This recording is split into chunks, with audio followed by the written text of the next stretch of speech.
A new documentary is in the works about the discoveries of aerospace illustrator Mark McCandlish.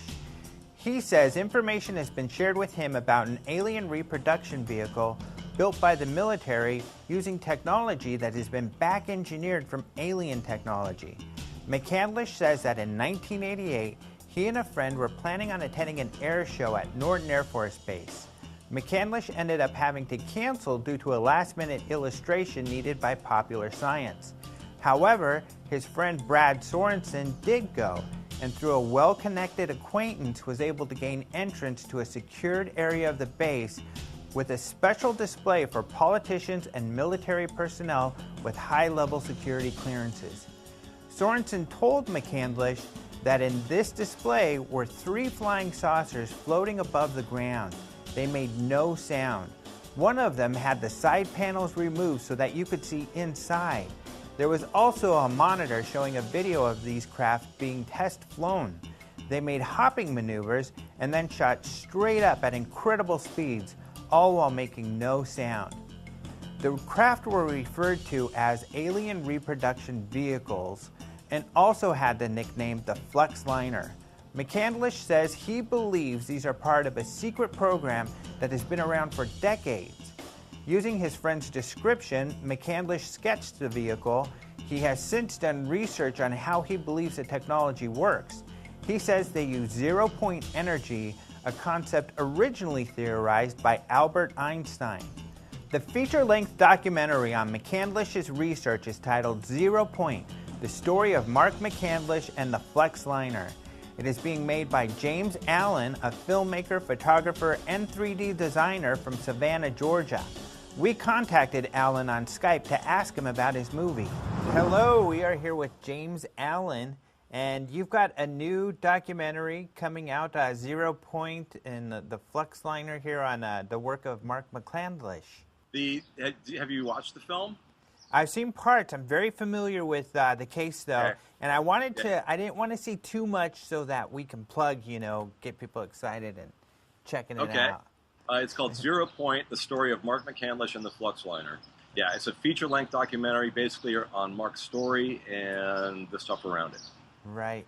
So how did you come across the story, and what got you interested in doing this? Basically, a friend of mine, first of all, he kind of showed me the Kerry Cassidy's, the Project Camelot, and a lot of those videos and interviews, and then I found the Disclosure Conference video, and basically I saw the 2001 Disclosure Conference. Totally blew my mind, and sort of changed a lot of my ideas about the whole UFO thing, and Mark seemed like a really interesting case, sort of different than a lot of the other ones, and I noticed he was either LinkedIn or Facebook, and so I sort of friended him. And so I got to talk to him more and more about his story, and I was in the MFA program at SCAD, Savannah College of Art and Design, and my original thesis project fell through, and so I said, Mark, how about a documentary about you and your deal? And he's like, okay. So me and my collaborator ended up flying out there and interviewing him over 3 days, and just sort of built this feature documentary narrative about him, based on his singular experiences. Right. Now, for Mark, his whole story kind of starts in 1988 with this Norton Air Show. Could you kind of explain that? Okay, yeah. Mark went to college with a guy named Brad Sorensen, and he and Brad were pretty good buddies at the Pasadena College of Art, and they hadn't seen each other for like 10 years, and that was, I guess, in the late 70s, they graduated, and then they hadn't seen each other for 10 years, and Brad saw Mark's illustration on the cover of Popular Science, and contacted him, and he said, hey, how you doing? And they were going to sort of have a little reunion after 10 years at this air show at Norton Air Force Base. Mark couldn't do it because he got a commission to do another cover of Popular Science. Mark was very successful in the late 80s. He had, he was working for all these major contractors, major publications. And Mark couldn't make it to the air show, so Brad went, just by himself, but apparently with a high-level military aerospace executive of some kind. Brad got in to see a classified air show at a different site than the one at Norton, and subsequently told Mark about what he saw later, which happened to be anti-gravity, man-made anti-gravity vehicles, possibly reverse engineered from alien technology. Right where we were sitting there at his table, he just kind of sketched out with an ink pen on a piece of legal-size white paper, and put some little handwritten call-outs around the edges that described the number of capacitor plates in each one of the little sections, that there were they were so wide at the end, and the crew compartment was definitely about 12 feet in diameter. Just kind of put all these things down as close as he could remember to the way they existed. And so I sat down with all this information, and I just began sort of drafting it out. The flux liner. The flux liner. Uh-huh. And they called ARV. this... What's that? The ARV. Yeah. Right, the Alien Reproduction Vehicle. Yes, sir. So what's interesting about your documentary is I think you go into, his theories behind this more so than anything I've seen before, and his ideas about the propulsion. And even, I don't know if you know this, but we actually have Wendell Stevens' photo archives, and so...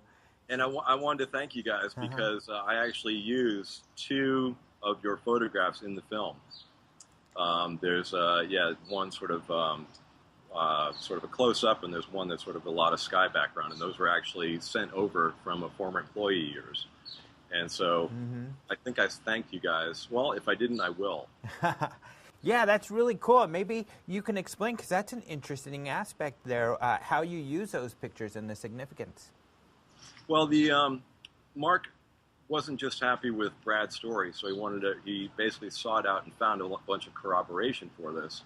And Gordon Neville and George Ulick, who we met early on, knew Wendell Stevens, who had the Wendell Stevens archive, which you guys have subsequently, I guess you guys have that now, right? You have his entire collection, which is awesome. And I have to talk to you about going out there and scanning that for you, because it's about time it was digital, so we should do that. Well, we have been digitizing a lot, and it's a lot of stuff. So yeah, you can definitely come out and check it out. Okay, but what the story behind that is? It's Harvey Williams' photograph from, I think, 1966, if I'm not mistaken. 67, I think. 67, and it's over Provo, Utah, and it looks like a cruder sort of prototype of the flux liner. It's and Mark describes how the differences kind of make sense as far as the 10, 20-year gap in technology.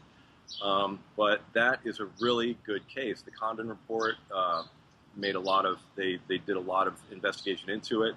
I read some documentation also from you guys' archives about the correspondence between the Condon report people and the interviews with Harvey Williams, and anomalies in the case, like Harvey's like, well, they sent me back inferior copies of the original slides. They said that these slides were inconclusive. Then why are they keeping the originals and sending me these crappy reproductions?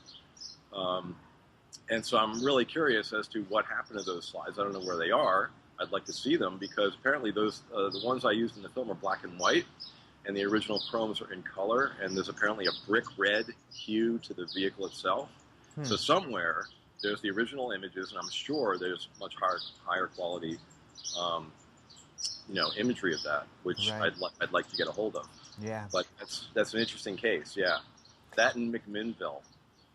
Right, and with, I guess I'm not sure if we mentioned that McCandlish, like you said, he did a lot of artwork, and he was able to then draw in very detail the ARV and the technical components. Right. And that's what's interesting about these pictures, is that what he drew, at least especially this Harvey Williams photograph, looks very similar to that craft. So he of course speculates then that this technology is being used by the military since at least the late 60s. Right. Yep. Yeah. I mean, and that was a cool thing about it too, which added some veracity to the account, was that Brad originally said, well, he continues to say off the record that these things look old. They look like they've been in operation, like as working prototypes for a long time. They had dings and chips and scratches, and it looks like they'd been put through their paces as whatever, like working vehicles for a while before they were on display at Norton, which I thought would kind of make sense. Right. So, do you know? I was curious about what happened with Brad Sorensen, or if were you able to talk to him, or has anybody been able to? No, we sent a couple emails back and forth, and he basically didn't deny the account at all. He just said, "Don't use any of my stuff in your film. I have lawyers in my family. We'll come after you if you do." He was basically not being a dick, but he was definitely sort of trying to shut me down as directly as possible. Uh-huh. And it's interesting because I know for a fact that Brad's been he will talk to individuals if he feels maybe they have something to offer, or they're like producers, or he has talked and will talk to people, but not to me at this point yet. Maybe if I offered a bunch of cash or lied about who I was or something, we'll see. Uh-huh. Yeah, hopefully he comes forward. But as far as the documentary goes, I mean, one of the things, I know we wrote a story a couple days ago because you had a showing in Savannah to kind of let people get a first look and get some feedback. Scary. How'd it go? It went pretty good. It went good. There was 30 to 40 people here, which isn't bad for a coffee house. It was shown at a coffee house. And I just worked up the courage yesterday to look through the comment sheets, and they were basically positive. There was, a few scathing reviews and a few glowing reviews, and those sort of cancel each other out. And so in the middle was basically on the positive side, which isn't bad, I figure, for a rough version of it. So it was good. It was interesting. It was good, and some lively conversations and Q&A after the showing. Cool, yeah. And how did people accept it? Because these are guys who, an indie film group, right? They watch kind of some films and do kind of a mystery science type of thing with some of them. Wait, who does? The Psychotronic, yeah. The group that did the showing. So it doesn't seem like they're UFO buffs or anything. So how did they accept the info? Did they find it credible? It was basically, it wasn't so much just the sort of indie cult film crowd. It was sort of a cross section of a bunch of people that knew a whole bunch about the field and people that didn't know anything about it at all. And so it was sort of there was an article in the Savannah Morning News and an article in the Savannah Connect magazine, which is like a news weekly here. And so it was kind of just a cross section of just people that knew about it or not. And I was surprised that like some of the comments that people said that the science, a lot of the stuff that I thought would be kind of difficult for people to digest, they got it, and they was like, that's really interesting. I want to check this out more. So basically, people seemed open to it and generally intrigued. That's what I think your film offers that I haven't seen anywhere else, is all of the technical details, because a good portion of it gets pretty technical. Yeah, it does. Yeah, maybe too technical. What did you think? I mean, as far as that goes. Well, I get torn, and I don't always think that I'm necessarily a good person to review as far as general public, because I'm so into the topic, so I'm definitely biased. Yeah. And so I love the technical stuff, and as a journalist, I kind of feel like, well, the technical stuff needs to be documented, so I appreciate that. But then it is like, is it too much for the general public? So I never know how the average person will feel compared to my view. But I appreciated that, it has more than anything else getting into the details. Well, one thing that I thought was really interesting, and one thing that's kind of come up, and we talk about it, Mark talks about it in the film, is the fact that I got into the configurations a lot because I'm fairly convinced this is a real machine. So if it is a real machine, then detailing as accurately as possible, detailing the actual components, the actual, how things were laid out, what they were made of, and stuff like that. I think it's important, because if this is a functioning chunk of machinery, this is the parts that make that machine work. And one thing that's really interesting is things like, there's aspects of it like the copper elements, the copper capacitor plates and copper wire embedded in glass, a glass-like material. That comes up in purported UFO crash reports, like there's something around either Corona or Roswell about, some kind of, a hole in the side of the craft, and when they looked inside, there was like something running around the circumference of the crew compartment with glass and wires. There's the Vimana talking about the the iron heating apparatus and the mercury engine and things like that. So I thought that working into the technical details and actual components of the machine was interesting in terms of this particular vehicle, but it also seems like it's a basic sort of template configuration for some kind of like insanely concentrated energetic event, some kind of huge, like an incredible malleable field, which may possibly polarize space-time. So it's sort of maybe a basic engine for interstellar travel. Mm-hmm. Maybe. Right. And that's the hard part. I like how you have the maybes in there here and there too. I mean, what I also appreciated, and see if you found this to be the case, I mean, this story's been a story around, I mean, for quite some time. And so there have been different people to talk about it, which you're able to take advantage of. And it doesn't seem as though all of this has been brought together in one place like you've been able to do. Well, yeah, in a way I'm kind of surprised that more people haven't sort of picked up on this, because if indeed it's a true story, and like I say, I'm fairly certain that it is, it means that the government military-industrial complex has had functioning field propulsion technology, maybe going back to the 60s, which is pretty fucking huge, and this is one of the only instances, besides Bob Lazar or Ed Fouché, where they're talking about actual chunks of technology like hardware contact.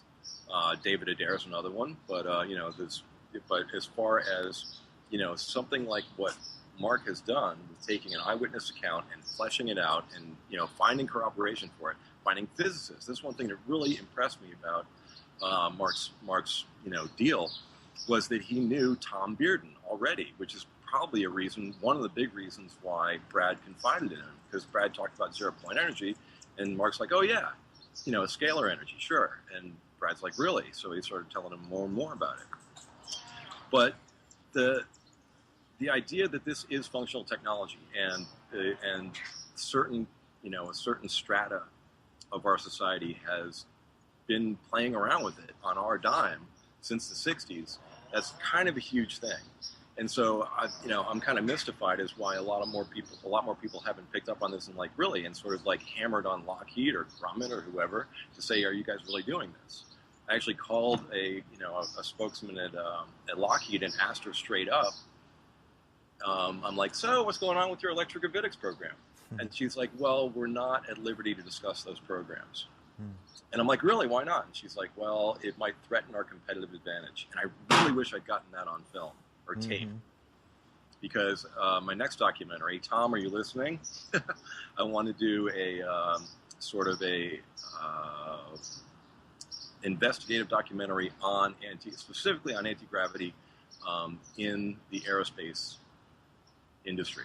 Cool. And in the military, because I'm pretty sure they have it, and actually getting people on camera, on tape and on camera, sort of either denying it or sort of diplomatically, skating around it.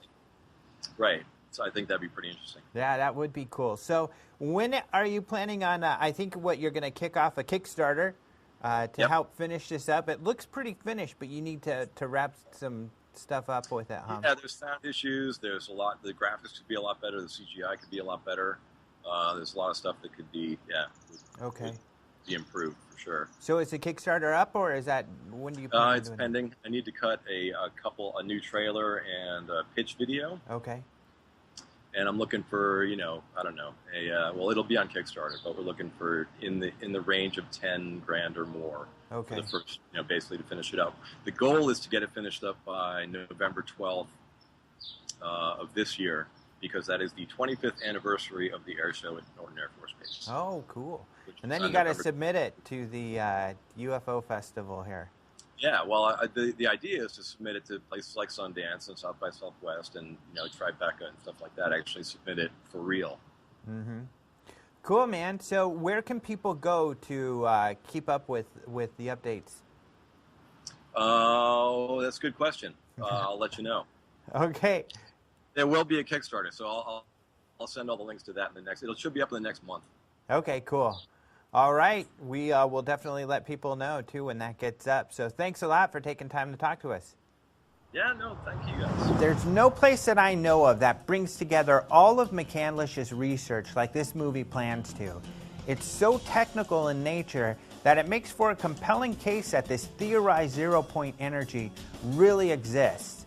Has this mysterious energy been tapped into to power super high-speed spacecraft in secret by the military?